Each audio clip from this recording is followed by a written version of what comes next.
power. We chase it, we fear it, we admire it, and yet we rarely understand it. History is filled with men and women who rose to the heights of authority, only to lose everything in a moment of weakness. Some fought battles, others gave speeches. But there is one strategy hidden in plain sight that separated the survivors from the fallen. And it is not loud. It is not dramatic. It is not what you expect. This strategy is silence. Niccolò Machiavelli, the political philosopher often called the father of modern power, hinted at this truth in his writings. He spoke of deception, control, ruthlessness, and fear. But beneath the surface, there is a rule that he rarely said outright, because those who know it understand its danger. It is the silent rule of power, a rule that says, to defend is to surrender. To remain silent is to dominate. In this video, we're going to expose that rule. We'll step into Machiavelli's brutal world, uncover the psychology behind silence, and explore how this secret continues to shape leaders, empires, and even our personal lives today. So lean in closely, because the truth about power isn't always shouted. Sometimes it whispers. To understand Machiavelli, we must first understand the stage he stood upon. The Renaissance is often remembered as an age of beauty, of genius artists like Leonardo da Vinci and Michelangelo, painting visions of heaven on chapel ceilings. But behind the art was a world dripping with blood. Florence, Machiavelli's city, was not a paradise of philosophy and peace. It was a jungle. Families like the Medici ruled through fear, bribes, and assassination. Political alliances were made at breakfast and shattered by dinner. Armies marched through streets not with honor, but with greed. And in this chaos, Machiavelli served as a diplomat, a man forced to negotiate with kings and mercenaries, with popes and tyrants. He saw firsthand how fragile power truly was. One day a ruler was loved, celebrated, adorned with roses. The next he was dragged through the streets, his corpse spat upon by the same crowd that once cheered him. Machiavelli realized something chilling. Power does not belong to the strongest soldier. It belongs to the sharpest strategist. And strategies were not forged in speeches, but in silence. Imagine it. A council room thick with smoke, voices rising in heated argument, while one man sits quietly watching, saying nothing. A prince accused of corruption, who refuses to answer, refuses to bend, refuses to justify. His enemies grow louder, but the people begin to wonder. If he is guilty, why does he not tremble? Why does he not explain? A mercenary general, unpredictable, unreadable, his silence is mistaken for plotting, and fear spreads faster than his army ever could. This was Machiavelli's world. A stage where silence was not weakness. It was survival. It was power. So what exactly is Machiavelli's hidden law? What is this silent rule of power? It is this: never defend yourself. Rule through silence. On the surface, this sounds counterintuitive. When attacked, our instinct is to explain, to clarify, to argue back. We want to protect our image. We want to prove we're right. But Machiavelli understood something deeper. To defend yourself is to place yourself on the same level as your attacker. To defend yourself is to give their accusations weight. To defend yourself is to admit that their words have power over you. Think of it this way. The moment you start explaining yourself, you've already surrendered control of the conversation. You are no longer leading, you are reacting. And those who react are never truly powerful. Silence, on the other hand, flips the dynamic entirely. When you are silent, you refuse to play the game on your enemy's terms. You refuse to give them the satisfaction of a response. And in that refusal, you rise above them. Machiavelli didn't say this directly in The Prince, but the pattern is there, hidden in every lesson. He warns rulers not to be too eager to justify, not to explain their every move, not to reveal their true thoughts. Because once words are released, they cannot be taken back. But silence can mean anything, and that is the brilliance of it. When you stay silent, your critics look desperate while you look untouchable. Your enemies grow louder, but in their noise, they expose themselves. Your supporters begin to believe your silence is a sign of strength, not guilt. This is the silent rule of power. To understand that sometimes the most powerful move is no move at all. But let's ask the deeper question. Why is silence so terrifying? Because human beings cannot stand the unknown. We crave answers. We crave reactions. When we attack, we want anger. When we accuse, we want denial. When we push, we expect pushback. And when we get none of these, the silence becomes unbearable. Our minds start to race. We begin to wonder, what are they thinking? What are they planning? Do they know something I don't? Are they stronger than I imagined? This is the psychology Machiavelli understood. People fear what they cannot read. Silence forces others to project their own insecurities onto you. It makes your enemies invent plots that don't exist. It makes them overestimate your power. It makes them hesitate. Think about it. A ruler who doesn't respond to criticism suddenly seems untouchable, even godlike. A general who says nothing before battle appears unpredictable, and unpredictability is terrifying. Even in daily life, when someone you confront remains silent, your anger often burns out faster. Because without reaction, there is no fire to keep the flames alive. Silence is not emptiness. Silence is a mirror.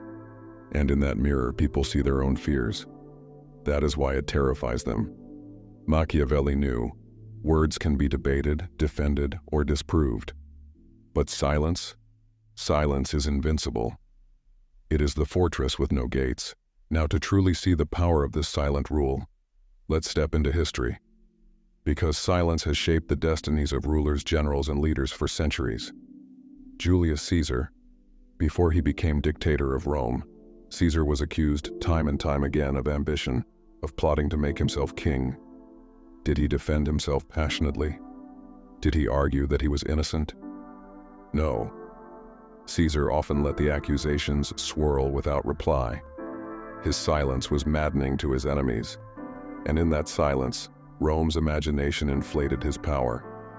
The whispers grew so strong that even without speaking a word, Caesar became larger than life, and ultimately, a threat Rome could not ignore.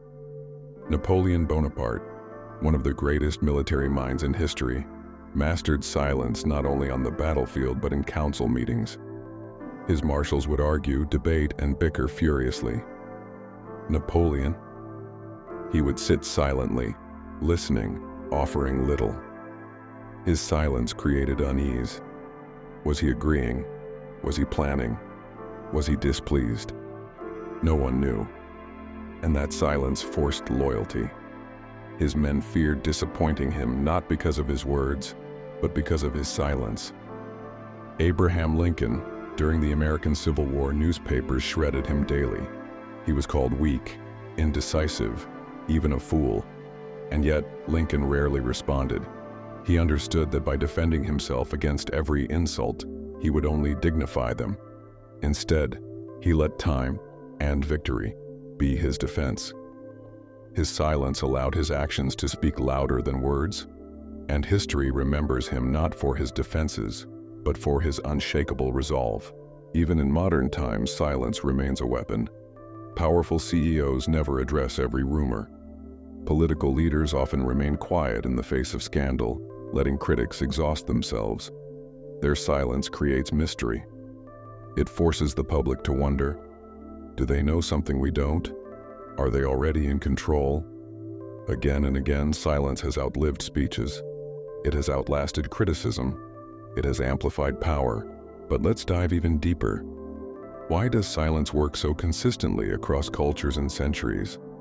Because silence is not just a strategy, it is a psychological weapon. Psychologists call it the power of withholding reinforcement. When someone attacks you, they expect a reward: anger, explanation, denial. That response fuels them. It keeps the fire alive. But when you respond with silence, you rob them of that fuel. Their attack collapses under its own weight. Machiavelli may not have used the language of modern psychology, but he understood the principle. He knew that people are addicted to reaction. If you give them none, they are left restless, uncertain, and disarmed. And silence doesn't just neutralize attacks, it transforms perception. Think of the silent leader in a meeting. Everyone else is talking, arguing, throwing out ideas.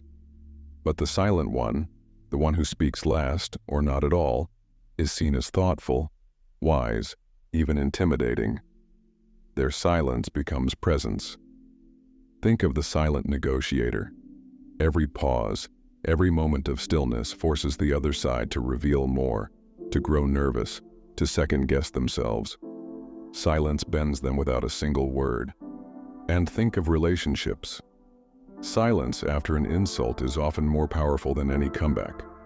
Because silence communicates composure, it communicates restraint, it communicates mastery. This is what Machiavelli knew. Silence is not the absence of power. Silence is the disguise of power. And when used with precision, it terrifies, because it leaves the opponent fighting shadows of their own imagination. So far, we've seen how silence shaped rulers and reshaped empires. But how do we bring Machiavelli's silent rule of power into our lives? Because here's the truth. Power isn't just in palaces or war rooms. It's in your workplace. It's in your relationships. It's in every negotiation, every argument, every social interaction. Let's start with the workplace. Imagine a colleague criticizes you in front of others. The instinct? To defend, to fight back, to prove them wrong. But what happens if you don't? If you simply let their words hang in the air, unchallenged? Their criticism begins to echo back onto them. They seem petty. You seem composed. Later, when you do speak, your words carry 10 times the weight because you did not waste them on defense. In negotiations, silence is golden. The one who speaks least often controls the room. Each pause pressures the other side to reveal more, to compromise more, to give away their position. Negotiators who master silence walk away with more than those who argue endlessly. In relationships, the same applies. Not every accusation deserves a defense. Sometimes silence is a shield. It prevents escalation. It forces the other person to reflect, instead of feeding them with counterattacks. And then, there is the realm of social media, the noisiest battlefield of our age. Here, everyone defends, argues, justifies. But notice who commands the most respect. The ones who don't respond to every insult. The ones who let the noise burn itself out. Silence in a world of endless chatter is the loudest statement of all. Machiavelli's silent rule lives today because it is timeless. It is not about hiding. It is about choosing when to speak and when not to. Choosing words like weapons instead of scattering them like dust. Choosing silence as strategy, not as surrender. But let's not romanticize silence too much. Machiavelli was not naive. He knew silence has power, but he also knew that breaking it carelessly destroys that power. When a ruler defends himself too often, he becomes predictable. When he explains himself too much, he becomes transparent. And when he reacts to every criticism, he becomes enslaved to public opinion. This is the danger. The more you defend, the more you must defend. Every explanation creates a new expectation. People will demand more answers, more justifications, more confessions. Soon, you are no longer leading. You are chasing approval. Machiavelli warns us. Leaders who cannot guard their silence lose their authority piece by piece. Their words become cheap. Their presence becomes ordinary. The fortress of silence, once broken, cannot be rebuilt easily. That is why the silent rule is so ruthless. It demands discipline. It demands patience. It demands the strength to endure misunderstanding without rushing to correct it. Power does not belong to those who are understood. It belongs to those who can endure being misunderstood. And so we return to the heart of Machiavelli's secret. The silent rule of power is not cowardice. It is not weakness. It is mastery. Mastery over your enemies. Mastery over perception. And most of all, mastery over yourself. Because the hardest silence is not the silence we give others, it is the silence we demand of ourselves. To remain calm when accused, to remain still when provoked, to resist the urge to explain, to prove, to justify. Machiavelli understood.